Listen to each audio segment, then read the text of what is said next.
right. I have not recorded one of these videos in a while, so we'll see how this goes.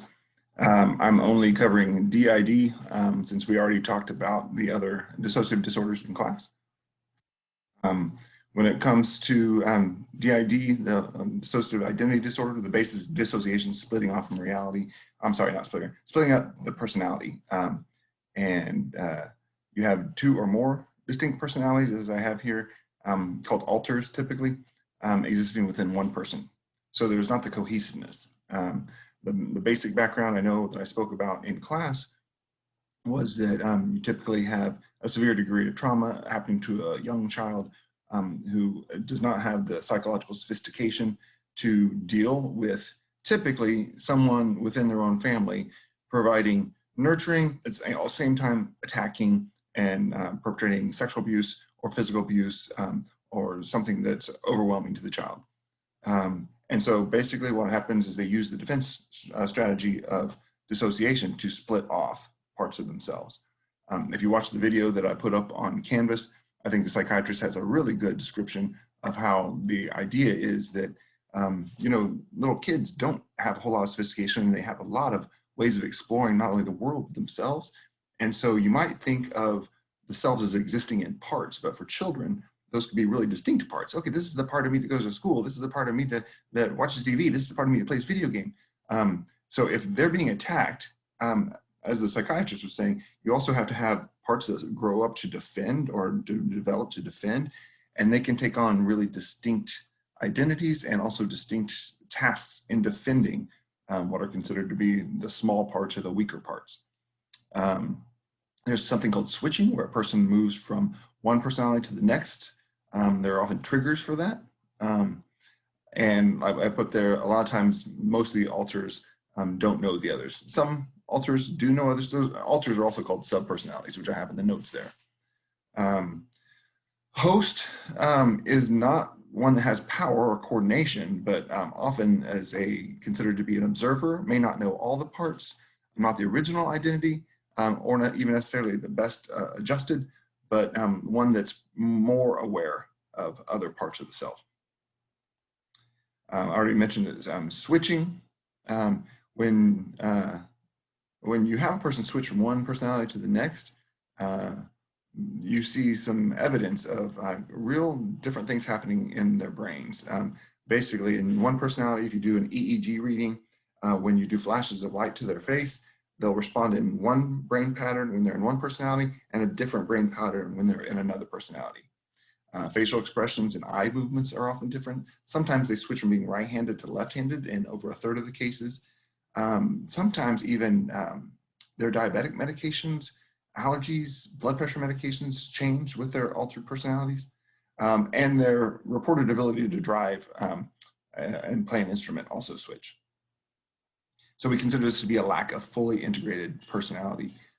And if you go back to introductory psychology, we talked about things like memory and consciousness. We've talked about some parts of identity. Actually, I talk about that more in social psychology, but most of us have that integrated within ourselves, and we can easily access the different parts of ourselves.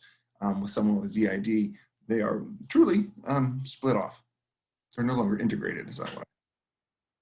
Average number of personalities from research I've uncovered in the past indicates that women typically have about 15 and men have on average about 8. More recent research shows that half of people identified with this have 10 or more personalities. The prevalence rate is about 1.5 in the general population, but this has changed. I mean, if you look back, and I have here on this slide here, that in 1979, there were only 200 known cases in the US. Forward that 20 years later, there were 30,000. Forward that to now, even more. There are lots of controversies about this, which I'll address in a little bit later. But one of the ideas is that as psychiatrists in the general population learned more about this disorder, that it became something that really got fostered in therapy. That there were too many psychologists, psychiatrists, social workers, people doing therapy, counseling, who were learning about this and then asking clients, like, do you have another part of yourself that wants to talk to me? That could create or encourage or reinforce clients in adopting this approach, especially if they learned about it themselves. Some argue instead it's more that as psychologists learn more about it, they had better assessment techniques for identifying it and recognizing it. But so as recently, there's as many as a third of psychiatrists do not think that this disorder should be in the DSM.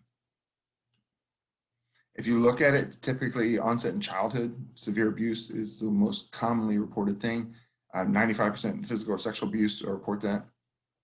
68%, over two-thirds report incest. And it could be some of the physical stuff, shocking, cutting. The comorbidity typically you see with substance abuse, depression, trauma, PTSD. I mean, that's kind of, I think they go hand in hand. So PTSD. And as we've talked about before, some argue that what we see in DID, that it's actually borderline personality disorder plus PSD. Eating disorders, some report auditory hallucinations, but not from outside, but perceived as coming from inside the head. The controversies surrounding this are, again, is it real or faked? There have been famous cases like the Hillside Strangler in San Francisco, who claimed that he had DID to try to get off on that defense. And psychologists doing assessments realized, came up with some sort of evidence that he was faking this to try to get free from his crimes. Some say that basically this is a diathesis stress model, that you have children who are more prone to fantasize or who are easily suggestible or hypnotizable. And if you add on to that any sort of abuse, that they're more likely to develop DID, because not every child who's been abused develops DID. Some argue that I've just said before, the sociocognitive model, that therapists have suggested these symptoms and then they're adopted by the clients. These are some studies that I ask you about to know about on the study guide.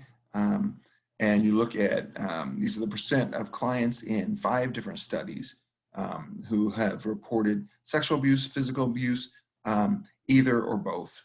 And as you're seeing that the vast majority, over 60% in almost every case, I'm not sure what's happening to that purple and orange, how they did their assessments on the last category, but it's very, very common.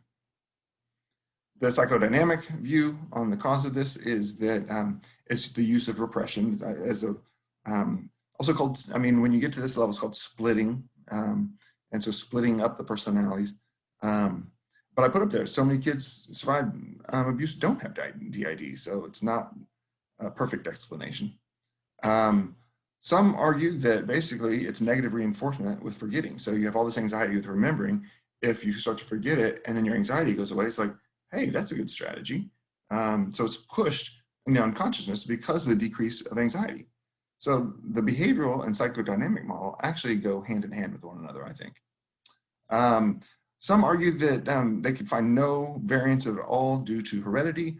However, a study from 7 years ago found that there is some evidence of hereditability, that's a hard word to say, for the process of dissociation. So if you go back to that scale that I passed out in class and you look at everyday dissociation, that you probably see some evidence that the more higher parents score on something like that, the more likely the children are likely to score on a measure like that. So this isn't just for DID, this is using dissociation as a strategy for coping with life.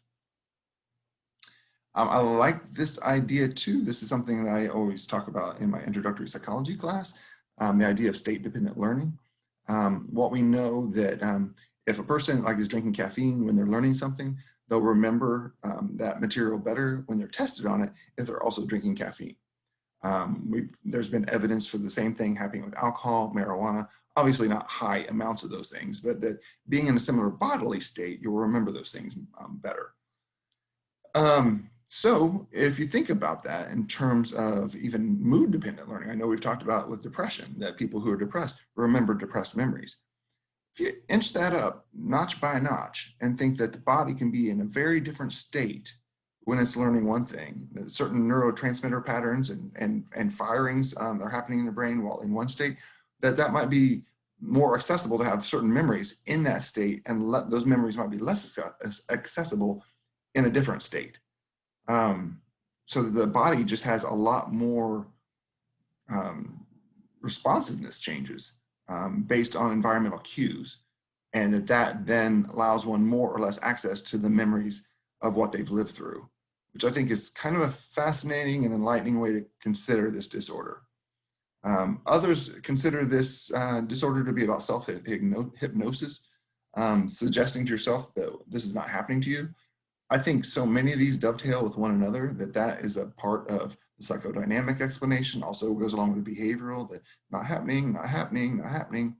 And that if a child gets really skilled at self-hypnosis, at a very early age, between 4, 5, 6 years old, they're going to use that as their primary strategy as they get older. This is a state-dependent memory chart, evidence about when people remember words when they're sad, when they learn it and they're asked to recall it in a sad mood versus happy mood. And as you can see, basically, when people are in the same state as they were when they learned it, they remember more of those words. Treatment for this, wow. Probably the best I've ever seen with this is to, with a client's permission, to ask to record the sessions. And then as the sessions proceed, that the switches and the alters come out, and that the therapist then uses those video clips to share with the client to try to get them to identify with what those different parts are doing, what the roles that they serve. A lot of times when I've seen in case studies, because I've not worked with people with this disorder, but I know of, is that you're going to have a part that is going to be a fighter, another part that will be sexualized, another part that will be childlike, another part that is kind of the worker bee to get stuff done. So identifying what these parts are doing and how they feel like they need to take care of the weaker parts. I think that would be worthwhile. And it's strange, even the psychiatrists argue that this isn't a real disorder. What they say is the goal is to get the person to take care of themselves. And I think that is ultimately the goal. Whether you believe that this exists the way it's described or not, the person is struggling very hard to pull it together and to keep their substance abuse, their eating disorder, their depression, all under control so they can have a job. So if you focus all those on nurturing the self, as the Canvas video that I posted with the video quiz talks about, should train them in nurturing the self. How do you take care of yourself? Are you eating? Are you sleeping? How can you soothe the self? A lot of self-soothing strategies that we talked about in the chapter with PTSD are necessary. And just reinforcing that over and over again, I think would be key. Some argue that the idea of full integration and final fusion, where all the personality parts are integrated and a person has some influence over that, is desired but not real common. Different researchers found that roughly around 20% of clients achieve full integration. You seldom see people getting better on their own. Using anything like drugs and hypnosis, I think, would be a terrible idea in trying to recover memories. Once integration improves, though, educating the client about how to stay integrated and using healthy ways of coping, I think would also be a very good idea. And that's all I have for this presentation.